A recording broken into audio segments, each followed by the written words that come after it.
你不需要很厉害才能开始做一件事，但只要开始了，你就会变得越来越出色。收入低并不是什么严重的问题，但如果收入低还满身负能量，讨厌那些比自己有钱或成功的人，那就很难碰到机会和贵人了。一个人如果想遇到好机会，最好让那些比自己高一层次的人看到你的优点，而不是你的落魄。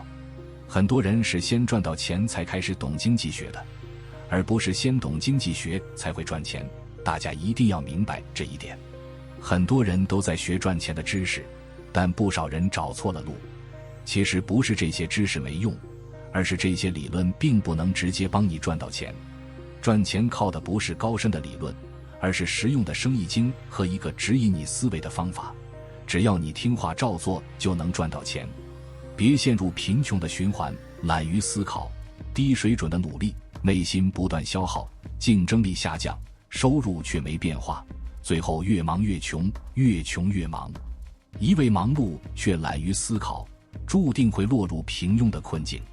比起低水准的勤奋，你更需要在擅长的领域持续深耕，找到自己的优势，打造核心竞争力。你天生擅长什么？做哪些事你天然比别人强？投入产出比更高。穷人和富人的最大区别不是资源，不是智商，也不是运气，而是习惯。一个人的财富状况不是偶然，而是由他们的习惯决定的。穷人难以翻身，不是因为缺少机会和运气，而是因为积累了太多穷习惯。一、习惯性抱怨。对习惯性抱怨的人来说，穷人脑子里满是抱怨和算计，富人脑子里满是感恩和付出。穷人喜欢把生活的不如意归咎于出身，穷人总想拿到确定的东西，从不愿承担一点风险。巴菲特曾说，他一生中从未见过没亏过钱的富人，却见过很多什么都不敢干而从未亏一分钱的穷人。穷人很多时候不去想如何改变现状，而是对身边的人和事不满，甚至抱怨自己的父母，觉得怎么会摊上这样的家庭，既没权也没钱。他们这辈子除了对现实不满的抱怨，就是算计生活中的每件小事，整天把精力浪费在与日常生活无关紧要的事情上，还总觉得上天不眷顾自己。他们不求上进，抓不住机会，连现实中拥有的快乐和幸福都不满足。试想，这样的人哪有精力去改变现状呢？自己项目没做好，却总抱怨大环境不好；自己赚不到钱，却埋怨社会不公平；升职加薪没轮到自己，就怪领导没眼光。这种满身负能量的人，总是为自己找借口，从不想办法解决问题，反而不断制造矛盾和冲突。与其抱怨，不如行动；与其唉声叹气，不如积极找解决办法。二、没有明确的目标。穷人往往没有明确的目标，一天忙得昏天暗地，最后却没什么收入。比如在工地搬砖，1小时只能赚10多块钱，累死累活一天也就赚100-200元。而有的人花1-2个小时写篇文章或拍几支影片，就能轻松赚几千块。再比如经营实体店，一天进店消费的只有20-30人，而有的人开一场直播就有几万人观看，轻松卖出上千单。没有明确的目标和方向，只会陷入穷忙的死循环。规划不仅是未来的设想，更是对现有资源的整合和利用。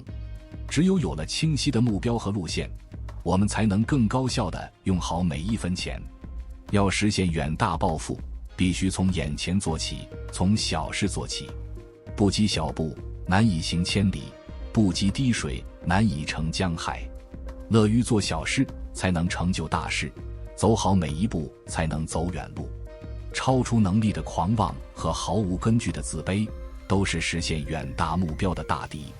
符合自身能力的计划和永不懈怠的努力，是实现人生目标的唯一路径。三、沉迷低级娱乐。你的时间花在哪里，成果就在哪里。痛苦是让人觉悟的最快方式，只有用痛苦不断触碰一个人的灵魂，他才能顿悟。有个实验是这样做的，在小鼠脑中植入电极，让小鼠踩踏板放电，每踩一次，电极就刺激产生多巴胺的神经元兴奋，结果小鼠以每分钟几百次的速度踩踏，直到力竭而死。所以现在很多人能滑短片刷一天不停，因为一旦停下来就感到空虚。最可怕的是，这种爽的感觉居然能被现代技术和算法设计出来。比如娱乐 App 越来越多，这些 App 的本质是什么？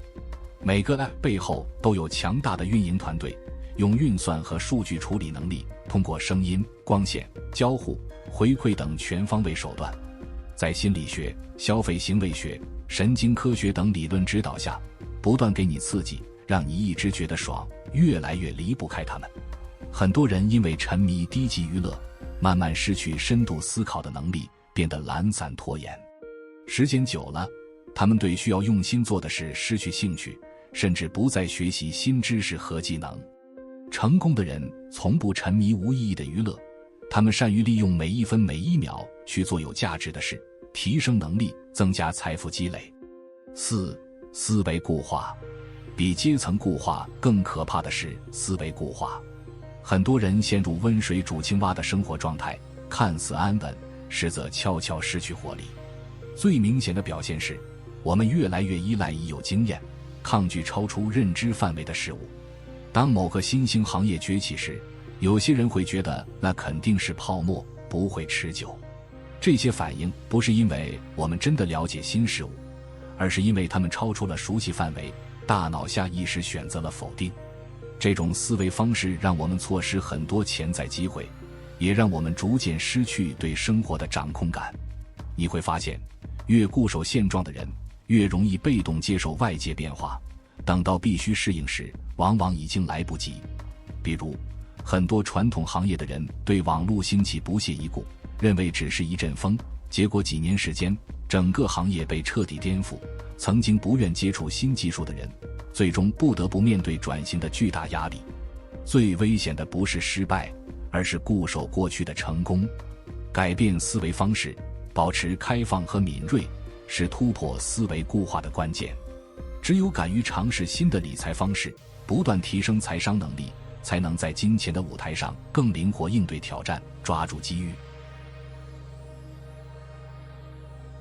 今天先分享到这里，如果对你有帮助，欢迎按赞订阅智慧补丁，超越自我，完善人生。